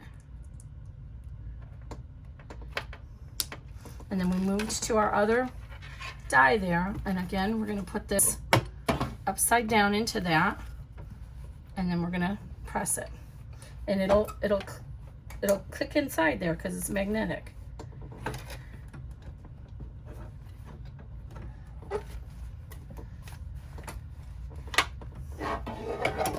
Oh, there it was.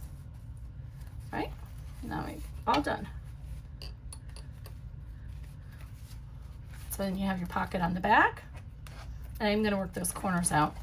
It is a little hard to get to this pocket, but it probably would fit a cell phone in there. And then you have this on the front, you have your little gusset, and then your pocket all the way down in here. So remember, this is a 6x10. So, all right, guys, I hope you like it. Subscribe, and I'll catch you the next time.